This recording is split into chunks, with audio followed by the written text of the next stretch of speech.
Well, hello there. Hi, handsome. How are you? Uh, Thank you, handsome. How are you? Well, very good. Very good. I'm Devastatingly excited good. to talk to our guest today Oh, and still sort of reeling from the television I was watching last night. I'm just trying to process what I'm seeing over here. oh, pray tell, what was that? Yeah. Well, I'm not proud of it, but Aaron and I are watching Love is Blind, and it's a really interesting show. Actually, we really loved the exposure to how people interact with significant others and how they are in relationships. We think it's actually, there's a lot to learn from it, but there's a really, really odd and I think terribly disagreeable part to this series, which is that the individuals who make it all the way to the end of the show need to go up to the altar and then in front of their families decide whether or not they're getting married. Oh And God.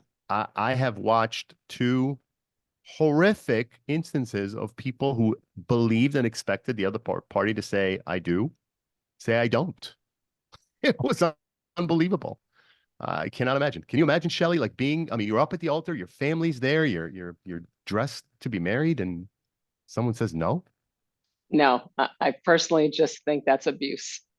It is, right? It's It's pure abuse. Why would you set somebody up like that that you must have cared enough about to have gotten to that point? I don't understand right. that at all. It's horrible. And we were speculating whether it's in their contracts that they can't tell the other person that they are backing up. I don't know. Anyway, PJ, But that's what's up. That's what's up. But let's turn our attention to far more valuable usage of our guest and right, our absolutely. our audience this time. Would you Let's tell would them you mind about. if I introduce Miss Shellye Archambeau? Is that I okay? would not mind at all. I insist, as a matter of fact. Well, you know why? Because she is a trailblazing technology leader and an icon in the business world with a track record as long as my arm. It's small on screen, but it's kind of long. It's a very long arm. Yeah. Thank you. She started her career at IBM and showing ambition from the start and having learned that many CEOs had previously worked in sales. She started her career at IBM in a sales role and eventually became the first African American woman in IBM history to be sent on an international assignment. Dig into that. Um, After 15 years at IBM, Shellye was recruited by Blockbuster to become the president of the company's e-commerce division, where she launched the entertainment retailer's first online presence. And I'm sure there's a lot that we're going to learn from that story as well. She went on to become the first or one of the first female African American CEOs in the high tech industry in Silicon Valley, as CEO of governance, risk, compliance, and compliance software for the software company MetricStream. She built that company into a global market leader. Under Shellye's leadership, MetricStream was named to the top 10 of the hugely prestigious Deloitte Technology Fast 50 list. I wanted to say that Say correctly. that fast five Yeah. times. I'm all over the place today. As well as she was named a global leader within its sector for 9 consecutive years. Shellye currently serves on the boards of publicly traded companies such as Verizon, Nordstrom, Roper Technologies, and Okta. And she is also a strategic advisor to Forbes Ignite and to the president of the Arizona State University. And she also serves on the boards of two national nonprofits, Catalyst and Braven. Since And 20, she's about to start another she nonprofit we're going to is hear about today, absolutely. She's going to ignite it, as you know. as Since I know. 2020, she has been dedicating a lot of her time and attention to inspiring others to achieve their dreams and aspirations. Her book, Unapologetically Ambitious, which was named a best business book by both Fortune and Bloomberg when published in 2020, and is still available everywhere you buy books, is in part a memoir about her time as a quote young Black woman, wife, and mother climbing up the ranks. It is also a how to book for strivers, exploring some themes that we've talked about here on the podcast, such as imposter syndrome, risk taking, building our network, the value of mentorship, and the criticality of building the right reputation. We look forward to hearing her take on these and more. Miss Shellye Archambeau, thank you for joining us on the Braving Business Podcast. Well, thank you so much for having me. I've been looking forward to the conversation. Us as well. This definitely ranks as a highlight to have you on the show. There's so much I want to ask you, and I hope we'll be able to fit it all in the time we have. But let's start at the beginning. I always ask our guests, one of the first questions that I ask is how you got to where you got. You have a truly inspirational, almost incredible story. It honestly, as PJ was talking about the fact that you were the first African American woman to be sent on assignment by IBM, it almost feels like something from a different. It's an altogether different era. I mean, it's impressive and yet shocking, like beyond belief. I'd love to have you take us back to the beginning. What were some early influences and some early decisions that led you to the life path you ultimately chose? Sure. So, early lessons and early experiences. Well, honestly, Tal, is one of those things where I figured out very early that the odds were just not in my favor. I grew up in education-wise, elementary school in the 60s. And in the 60s, you had a lot of people that felt civil rights should be happening, but frankly, you had just as many that felt it shouldn't be happening. And so as a little Black girl being moved all over the country, my father didn't have a college degree, so we moved every time he got a new opportunity. I was 7 different states before I got to high school, right? So you're always the new kid. And they felt education was very important for us. So we moved to the best school district they could possibly move to, which meant people didn't usually look like me. I was usually one of the only Black kids or the only Black kid. And so people let me know they didn't think I belonged. I got bullied. I was beat up. It was terrible. But, you come home from school and you say, Mom, this happened. Somebody pushed me down. They did this, whatever. It's not fair. And my mother's response was always, Shellye, life's not fair. Well, I have to tell you, as a kid, life's supposed to be fair. I mean, you get a lollipop, I get a lollipop. You get a turn, I get a turn. What do you mean it's not fair? But it was always, it's not fair. And then when she would also add to that, don't let them win. And what she meant by that was, you can't control what people say to you because they said some pretty nasty things. And you can't control what they do to you. And they did some pretty terrible things to me too. But you can control how you respond. So don't let them win. They win if they cause you to change how you feel about yourself or change what you want to do. Then they win. So don't let them win. So with that as a backdrop, I became very intentional. I knew the odds weren't in my favor. I couldn't let them win, which means I needed to do what I wanted to do. So fast forward, I'm in that junior year in high school, the obligatory conversation with the high school guidance counselor. Do you want to go to college? And he said, yes, college. What do you want to do after college? And I said, I don't know what I want to do after college. I just know I want to earn enough money to be able to keep my thermostat at 72 degrees in the wintertime. I wanted to be able to eat out in restaurants, and I wanted to be able to travel, because those were all the things I couldn't do. And she laughed and then realized that I was dead serious. And she said, well, Shellye, what do you like to do? And for this, I give her incredible credit, because I said, oh, that's easy. Clubs. I'm in everything. American Field Service, National Honor Society, French Club. I'm even a Girl Scout, but don't tell anybody because it's not cool. And I like to run them, right? Like to run them. So she said, well, clubs are like business. You pull people together and you get things done. And I said, perfect. I'm going to go into business. And you know what? I like running these clubs, so I'll go run a business. And when I looked up, those people were called CEOs. So at the ripe old age of 16, I decided I'm going to be a CEO. It was that audacious and that naive, because did I have any idea what that really meant? No, but now I had a goal, so I was going to be intentional and go after it. That's amazing. That is amazing. So to be that young and to say, like, did you have, you're like, I want to be a CEO, which is great. Did you know, or did you have an idea of how much it took for you to get to where you eventually ended up? Or Honestly, even what it was. What did it mean to be a CEO? Exactly. Honestly, Right. I just like it. It means running clubs, right? So it means, okay, I like leading clubs. So that's what it meant. So did I know what it meant? No, right? I really didn't. But back to the odds are in my favor. So one of the things that I've always done, and I don't even know at what age I started doing this, but it was, okay, so now I want to be a CEO. Fine. What has to be true for me to be a CEO? I had no idea. I had no idea. So I had to go do the research, which back then was hard. We're talking, this is the 70s now at the point. So it's like, okay, good library. Bottom line is I didn't see CEOs that look like me. It's okay. Back to odds aren't in my favor. And they all, came from good colleges, right? They traveled, they this, that, and the other. So I said, fine, I've got to go to the best school I can possibly go to for business, improve my odds. I've got to join an industry that's growing, because I heard along the way, if you pick industries that are growing to build your career, companies in those industries are growing, and companies that are growing fast never have enough resources. So if you're good at what you do, you get more opportunities faster. So it's like, okay, so I looked around, tech was the new hot thing that was coming along. So I said, great, I'm gonna go be a CEO of a tech company. And so I applied to Wharton. They have an undergraduate program. So this was my fast path through. I'm like, great, I'll do Wharton undergrad, so I don't have to go to grad school, save the money, the whole bit. It's the only school I applied to. I literally wrote at the bottom, I want to be a CEO. This is the only school I want to attend. Please take me. Now, the good news is I was a really good student. So I got into Wharton, and while I was there, I majored in business. So it's economics, marketing, decision science, but I took computer skills because I'm like, I want to increase my odds to get a job in the computer business. And IBM was the leader. So I said, okay, I'll go be CEO of IBM. And that's why I started out in sales, because I'd done the research and every single CEO at IBM started out in sales. So I said, okay, that must be the path to power.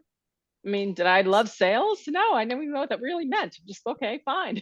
Very few people actually love sales, right? So let's talk about that. You've actually written and you've spoken about the challenges that you faced as a young woman climbing the corporate ladder at IBM. Mm-hmm. What were some of those challenges, and what was it like to be you? What was going through your head as you were there? Did you expect to run into some of these challenges? Was it, given your life experiences, was it sort of a known thing that you, as you were experiencing it, you're like, okay, I knew this was going to happen, and now here's my plan? Or did you run into it and were shocked anew every time that these things were, whatever they were happening to you? Oh, no, I wish I could have said that I had clairvoyancy and knew that all these things were going to happen. I mean, the first thing that happened is because I wanted a career and I wanted to be CEO, but frankly, I also wanted to be married and have kids. So I got married right out of college and joined IBM and promptly got pregnant. So I went on quota pregnant in Dallas, Texas in the early 80s. So my big customer was Southern Corporation. They owned back then all the 7-Eleven stores. And you walk in and all the executives are wearing suits and cowboy boots, and they're calling me sweetheart and honey and sweet pea and all this kind of stuff. And I'm thinking, oh my God, how am I ever going to sell anything if they don't even take me seriously? Now, when you say, did you expect all that? The answer is no, I didn't expect all that. But I had to learn how to garner respect in a way that didn't either anger people or embarrass people or all of that. Because if you did that, they wouldn't want to buy from you. So that was probably one of the biggest learnings. And I tell people all the time, the best way to do it is to just be straightforward, but kind, and don't embarrass people. So for instance, I was sitting in he was in customer executive's office, and somebody's looking for me. So he gets a phone call and he says, oh, hold on a minute. Sweet pea is right here. Sweet pea. All right. And he goes to hand me the phone. And I took the phone, but I put my hand over the receiver. And I said, his name was Mac McElroy. I mean, you can't make this up. And I said, Mac, my name is Shellye. And then I took the call. And I said nothing else about it, right? That's all I just said. Mac, just enough for him to pause to hear me. My name is Shellye. And then I took the call. So I didn't embarrass him. And you know what? He only called me Shellye from that point on. So it's important, right, to make sure that throughout that you're standing up for yourself, but in a way that people can receive it. That was a huge learning, because trust me, microaggressions and all those little things happen all the time. Yeah, PJ, that makes me think of a concept that we've spoken about a lot, which is the importance of kindness, and and we've even talked about it in the context of almost love, Shellye. Love shouldn't be a foreign concept in business, and it's expressed in different ways. We're not talking about the same sort of love you'd express to your child or your spouse. It's frankly love expressed as respect, and you're going to run into opportunities to either behave well or behave badly. And the higher you rise up the ranks, the more opportunities you have to behave badly and not be called out on it. And one of the challenges that leadership provokes is the challenge of staying mindful of your impact on other people through what they hear you say and how they hear you say it. This isn't necessarily an easy lesson, nor is it a lesson that most people discover as early as you apparently did. I have to admit, it took me decades of being a CEO in environments that felt high stress with big investors and lots of money. And I gave myself permission to behave badly. It took a while for me to realize I can accomplish what I want to accomplish and feel better about myself by treating people with respect at all times, regardless of whether I feel that my aggravation gives me some sort of license. You never have that license. And if you take that license, just know you're actually diminishing the other person's humanity, and you shouldn't. It's as simple as that. Yeah, so true. The other piece I would add to that is there's power in giving people the benefit of the doubt. When he was calling me sweet pea, he wasn't trying to say, well, I'm going to call you sweet pea and make you feel demeaned, right? I mean, that's not what he's thinking. I'm sure, again, habit, right? Women, girls, you call them this, you call them that. I mean, so if you give people the benefit of the doubt, you'll be surprised pleasantly, most times, at their ability and willingness to actually rise up because they're just not aware of how it's received. Oh, that's very insightful. Love that. So, you know, you ended up being recruited at a time, or at that time, which I believe was the biggest name in home entertainment, Blockbuster. And Tal, you got some ties with Blockbuster, right? I do. As a matter of fact, you know, I was a CEO of a media distribution company, and Blockbuster was a client of mine. Actually, the CEO that I work with there was Jim Keyes. I don't know if he was if he was there at the same time that you were there. Former 7-Eleven CEO, where I did business with him there, and then he went to Blockbuster, and the relationship carried on. So it's very interesting that we have that connection.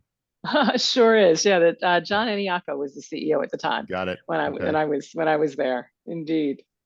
So, so when you're in this pool of dominant market leaders, but sometimes they seem like they move too slowly, or that they're protective of these old paradigms, and eventually they kind of squander the dominance that they once held in the market. What was it like to be inside Blockbuster during those crucial years, and what lessons did it teach you that you think our audience can benefit from? So I was at Blockbuster in the late 90s. And in the late 90s, Blockbuster was the behemoth. They had a Mhm. store within 3 miles of like 85% of Americans. They printed cash. It was pretty amazing. And then there's this little upstart called Netflix. And Reed Hastings, the founder, and I met each other at conferences, et cetera. I was trying to build technology at Blockbuster to build out blockbuster.com.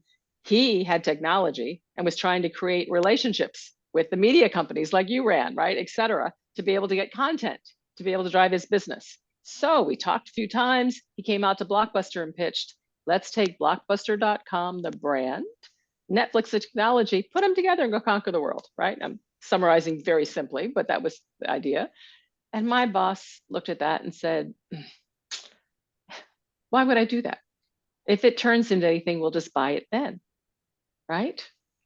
So passed on Netflix. And I left 6 months later. So, what do you learn from that? Two things. One, what got you here won't get you there. Right? Mm. What made Blockbuster Blockbuster was the fact they changed the business model for how media was frankly purchased from the distributors. They could have huge amounts of inventory to be able to offer out to clients via stores. Wonderful. Business models need to constantly evolve because consumers constantly evolve in terms of their needs. So if you make all of your decisions based upon the models that worked in the past, and you aren't willing to look at new models, consider new things, make sure you're following where the trends are going, you're going to get stuck and you're going to get left behind. Blockbuster is no longer, right? Blockbuster is no longer. So what got you here won't Shellye, get you there.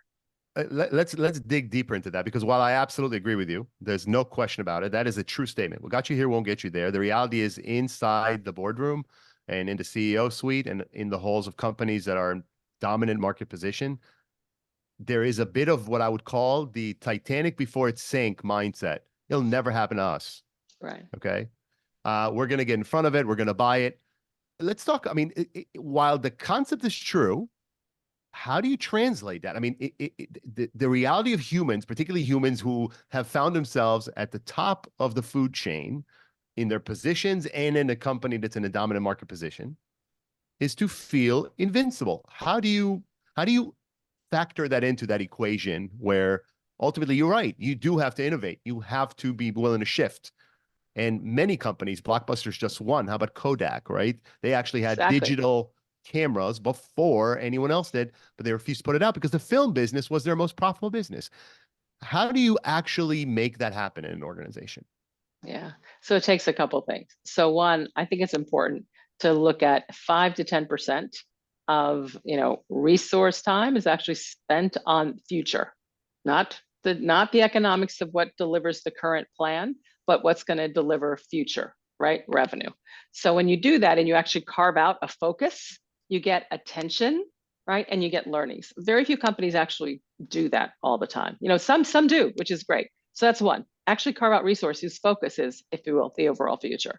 The second is it's better to eat your own children than it is to let somebody else do it. All right. It just flat I out never is. knew we'd get to You can't cannibalism, stop. PJ, but it has finally happened. Exactly. Here we I knew it are. would happen eventually. I wouldn't have imagined this episode would have been it, but I know. here we are. Carry on, Oh Shellye. Tell us gosh. about eating our children. There you go. But it's true. It is so true. Because here's Mhm. what happens. If you realize that that's what's happening, right? You can control the dynamic and things if you're actually engaged versus closing your eyes and la la la la la, right? It's not going to happen.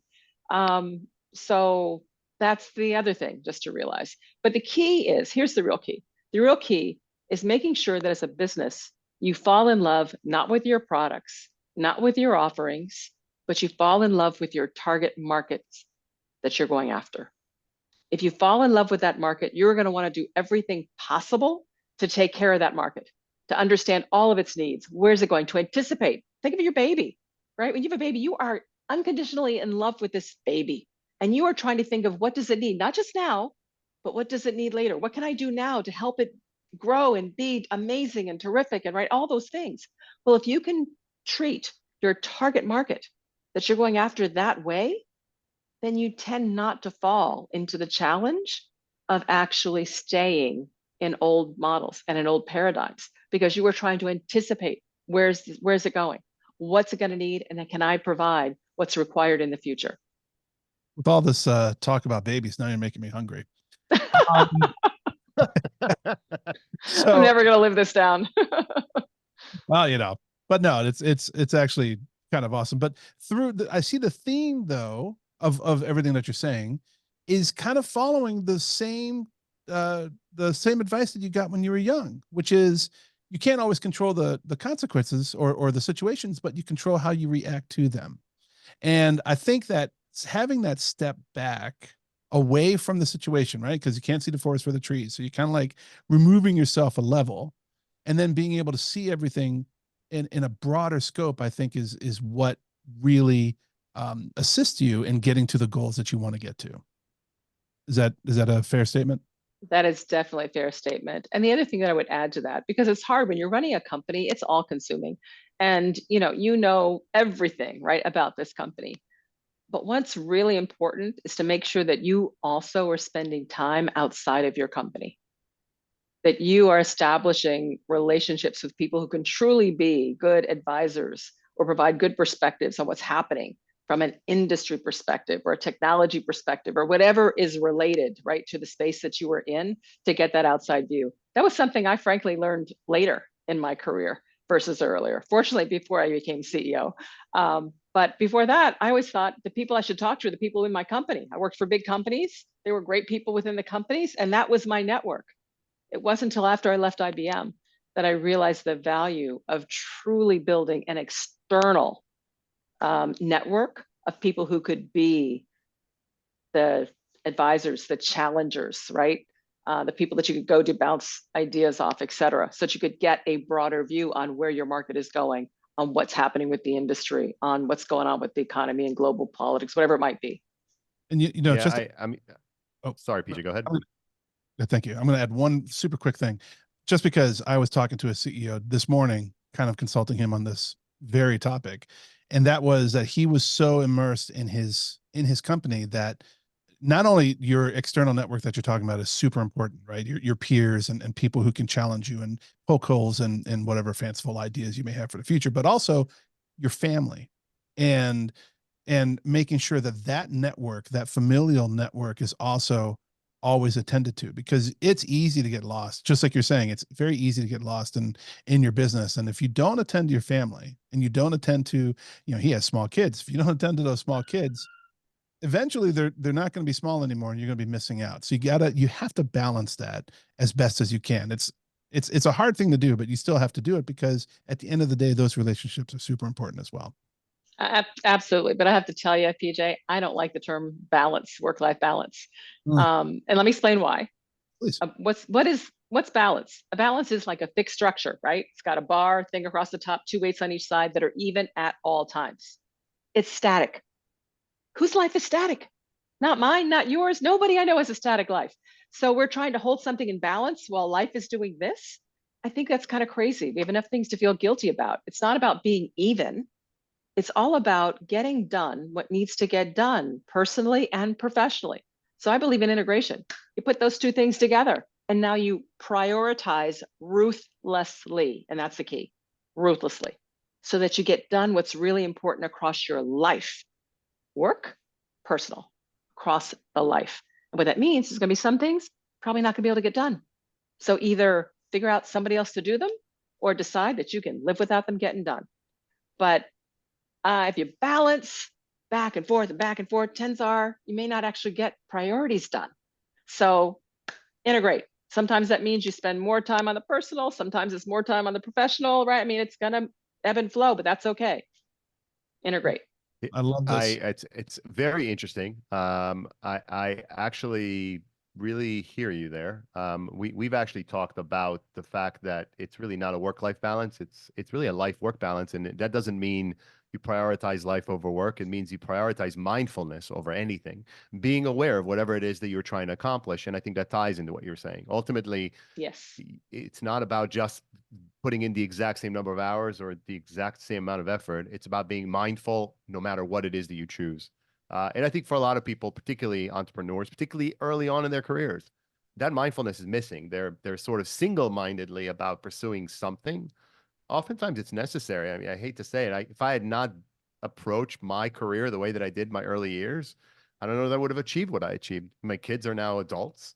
They tell me I was plenty present and I was fine. I feel a little bit of guilt about it, but ultimately I have to be realistic. Had I not traveled as much as had I not chosen what I chose to do, who knows what I would have accomplished. So I think it is sometimes easier to talk about work-life balance after the fact when you're not in the trenches. But I want to go back. This topic is so fascinating to me because I think that I really feel that what you said was correct. I forget the part about eating your children, but the reality is you talked about needing to be receptive to change agents. And I think in big companies in particular, there are the people that oftentimes get promoted are the people that put, if you will, points on the board now. And there's less attention being paid to those who might tell you what might happen later.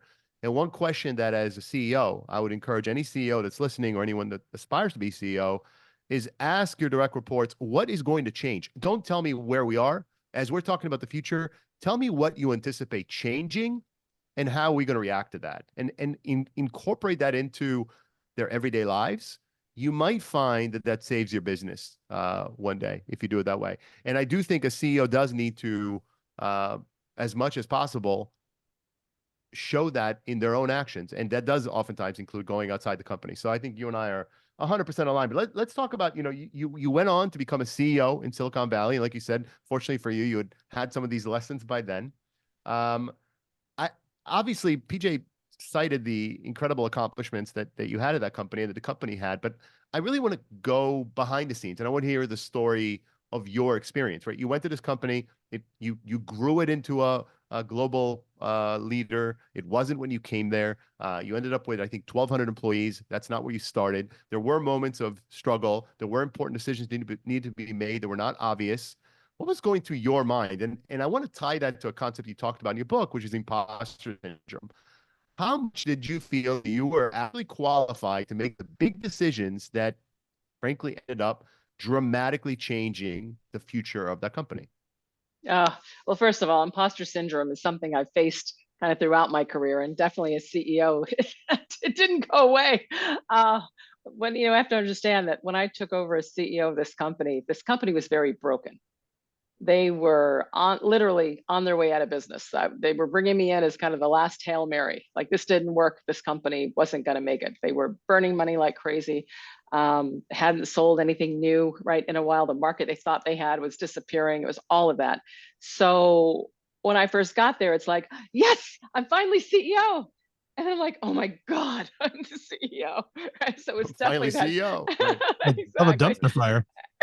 Exactly. It's like, oh my gosh. So the first thing we had to do was to stop the bleeding, right? So it was a lot of, okay, got to cut some costs, got to make hard decisions, et cetera. And then we've got to find a problem that we can solve with the technology that's been built. Because bottom line, that's all a business does. You solve problems for people. So we didn't have a problem that we were solving that anybody really cared about. So that's the business, and I get that, and I know you guys solve the problems, and there's a lot of we there. I want to hear about you. What was your experience like? You're walking in the door, you're a new CEO. You've been president of Blockbuster.com, but this is probably the biggest assignment of your life. And like you said, Absolutely. potentially the company's on its way to failure. What did it feel like inside your head? What did your days look like? Sure. My days were long, they were stressful. It was trying to figure out, how do I fix this company and bring the people that I need to stay along? Because as I said, the company wasn't doing well. So people are leaving. I need to figure out how to keep people that I want, right? Okay, how to solve the financial envelope, how to find a problem we can solve, and who can I trust, right? And who's going to be good? It was all of that. So every day was walking into another, oh my God, kind of moment, typically, where you pick up the rock and I didn't see this under there, right? And you're dealing with that. So first thing I needed to do was to win hearts and minds, because I needed people to give me a chance to be able to make some. This was not like oh, give me a week and we'll all be together. This was going to be a slog. And so winning hearts and minds was really what was on my mind. And I'm a big believer in servant leadership. And so coming in, it was talking to people to say, listen, I know this isn't what you signed up for. When you joined the company, this is not what you expected, right? But because of what you've done so far, right? Here's what we can do. And here's what I see. And so it was really that kind of element to put together. So once I got hearts and minds together, stemmed some bleeding, had some breathing room to be able to go figure out the problem, right? With everybody's help that we could go solve.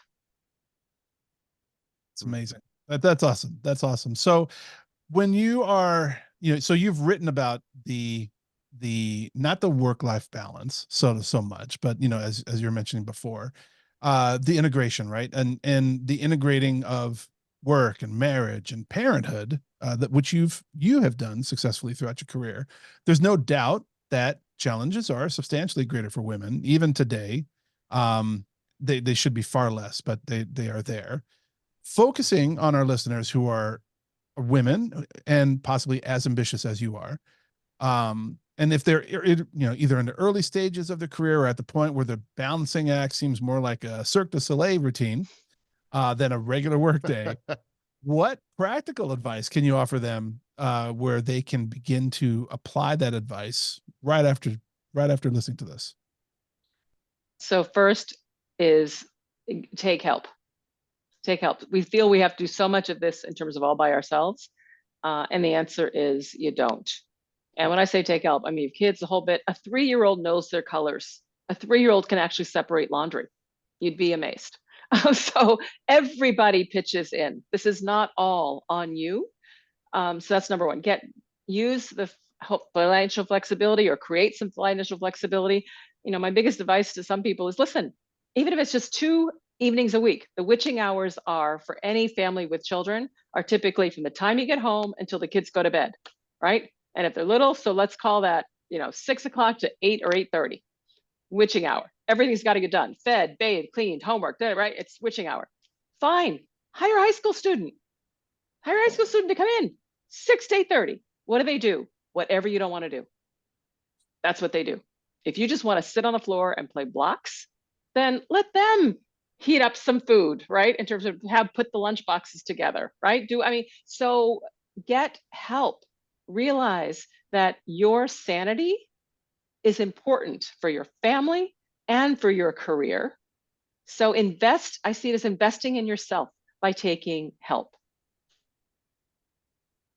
I think that's such great advice. My daughter is 26 years old, and she's a young mom and a young wife and has a career. And frankly, I helped pay for someone to come in and do that for her, because I felt that was important enough for her sanity to have someone come in for a couple hours every day to do exactly what you just talked about.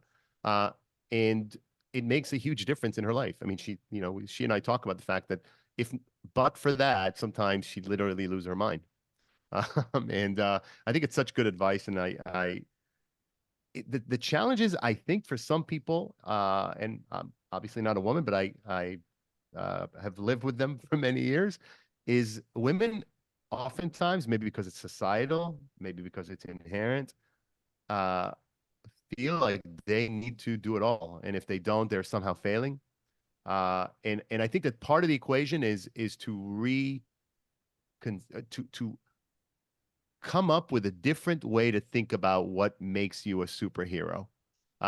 It isn't being able to do everything. That is not the mark of a superhero. That's the mark of someone that is maybe a martyr. But that's not what it's about. I mean, I think your advice is well taken. What is it in their mindset that you might be able to suggest that people shift? Yes. The biggest thing to shift is your willingness to be judged on everything. And what I mean by that is we live in a very judgmental world. You just talked about that. So if we let it, the world will judge us on everything. And if we accept that judgment, then we feel we have to do everything. We don't have to accept the judgment, right? And so what I tell people is decide what you want to be judged on and focus on that. The rest of it, let it go. And while that sounds really easy, all right, I did it, and you can do it. When my little girl was born, right, she had thick curly hair. I mean, really thick curly hair. So the best way to keep her looking neat was you brush, combed, you part, you plaited, you put little bows, right, the whole bit. Did my not my late husband, all 6'2", big hands, former football player, did he know how to part and braid and plait and put little? No. Did he have to learn? Yes. So what did that mean? That meant that for about a month or so, when she went off to school, her hair was all jacked up. I mean, she had crooked parts. She had one thick braid, one thin, something uncoming. I mean, she was a mess. All right. So fine. She gets to school. And for a fact, people are looking at her going, where's her mother? How did they let her out of the house looking like that? Right? I didn't care. I did not accept that judgment. They don't know us. They don't know what's important to us. My husband needed to learn, and you only learn through practice. In 2 months, she was looking great, and he was just fine. And did it affect her self-esteem? She was going to preschool. She's 3-4 years old. What are we talking about here? So the point is, decide what you're willing to be judged on and let go of the rest. It doesn't matter. People spend far less time thinking about us than we think they spend thinking about us. Mm-hmm. So don't worry about it. Decide, let go, and that's the way you do it. Because otherwise, you're right, Tal, you do everything. Oh my God, my house has got to be perfect. My clothes have to be perfect. My kids have to be perfect. My husband has to be perfect. This has to be perfect. And you drive yourself nuts. It does not have to be perfect. That's sage advice. Absolutely sage advice. And, I hope that our listeners, male and female, really, really internalize that. I think, and I'm going down this path a little bit longer because I want to ask you your opinion about how, if you are in a relationship, whether you're a man or a woman, and your partner struggles with being concerned what other people think, and struggling with not being perfect and not getting everything done, how can you best help them? I mean, what would be your advice? Because this isn't, it's another angle of leadership, right? I mean, leadership is about leading people to the right outcomes. And within relationships, sometimes you're a leader and sometimes you're the follower. In those moments where maybe you have a partner that's really struggling with that, do you have any advice there? Mm. It's almost a matter of trying to shine the mirror, show the mirror in a certain way. And what I mean by that is when they feel that everything's important. Oh no, I can't go because I've got to make sure that every little bit of dust is off this house. I mean, whatever it happens to be, right? Then it's the question. It's like, really? What will happen if that's not done? What will happen? And what's the implication on whatever's important to you? Hopefully in every family of what's important. Your health, right? Safety of your kids, the whole bit. So go against those. So what really is it? Okay. And then if it has to do with, something else in terms of skills or whatever they're building, what I tell people all the time is it's important to strengthen the things you're already strong at, because that's what you're known for. People are going to hire you because you're really good at project management. They're not going to hire you because you're okay at maybe doing spreadsheets. So don't spend a ton of time becoming an expert in spreadsheet. Other people can do that for you, right? So that's the other way to think about it. If it's skill-based, focus on your strengths. If it's just trying to do everything because you're afraid of how you're being judged, what's the real implication, right? Just talk it through in terms of how does this really matter? This is all fantastic.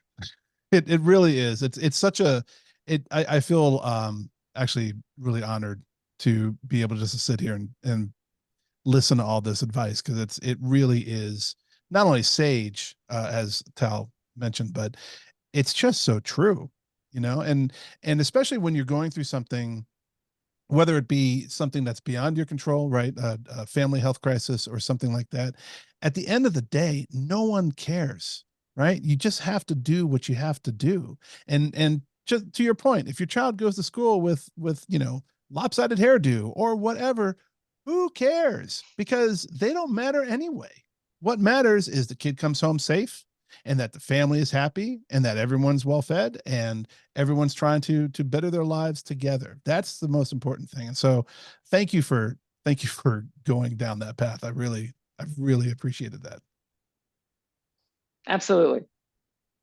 So well, I know we only have you for a couple more minutes, PJ. I think maybe we should definitely want to make sure we get to the last question that we wanted to ask today, which was about the future. So just given Shellye's time, maybe let's finish there.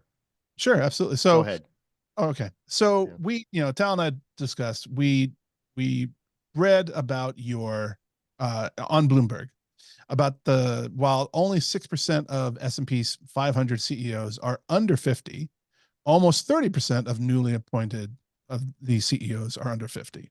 So we clearly have a new generation of leaders rising in corporate America. And some of our listeners may be those future CEOs, right?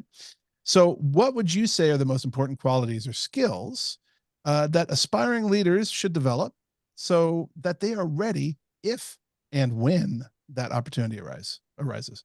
The first is, frankly, clarity.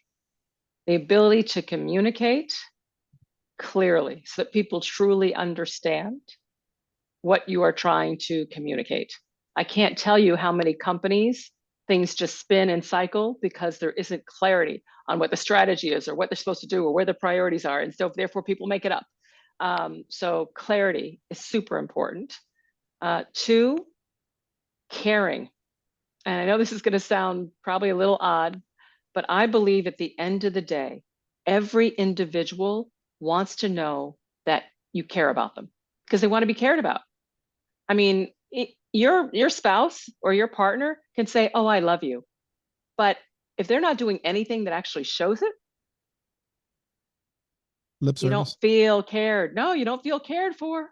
And we deep down want to feel that somebody cares. So leadership, a lot of it is, and it's so powerful, is just caring about the people that work for you and making sure they feel it and know it, right? In some way. And it's not words, it's actions.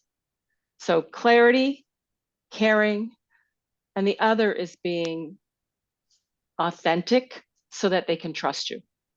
Because if you're not authentic, this won't trust you. People can tell, they feel authenticity. So be who you are, whoever that happens to be, would be the other thing that I would say. So I'm talking more in terms of attributes, right, of what I think are important to be successful. But those three to me are pretty foundational. So all of those three I wholeheartedly agree with, and I think that they are universal, and I think that they are sort of evergreen. Is there anything that you think is different under the sun? I mean, we're entering, I mean, I think the fact that we are suddenly seeing an influx of much younger CEOs, and I just turned 50, so I'm out of that equation. But I am curious, what is going to be different, if anything? Everything you cited, I think, is 100% true. And frankly, there's a reason it's true. It's because it's been proven to work. CEOs that have been successful, of course, there are always examples to the contrary of people that have succeeded despite being tyrants, but that is, they are exceptions, and we should aspire to be far closer to the leaders that we would want to work for than the leaders we wouldn't. Right. Is there anything you think is new under the sun, though? Is there anything that really emerges for you as that is a new way that a future CEO is going to have to think about things? Right. I think the velocity of change is increasing. And because the velocity of change is increasing, you need leaders who are actually more open to change. You need leaders who are more open to technology. Every business is now a technology business. It's just that some companies realize it and some don't. So all of that, maybe what's driving, if you will, younger people who maybe are more open to new ideas as well as to technology in terms of where it's going to drive. But I think the velocity of change will cause a lot of disruption in the traditional ways in which we've run and managed our businesses. That sounds right, and it sounds fair. Our guest today was the incredible Shellye Archambeau. I don't know how to say your last name, and PJ did it so perfectly. Archambeau. Archambeau. Okay. That's right. We covered some things that I did not expect to cover. We actually, it turns out that you both are in favor of eating your children and child labor of 3-year-olds.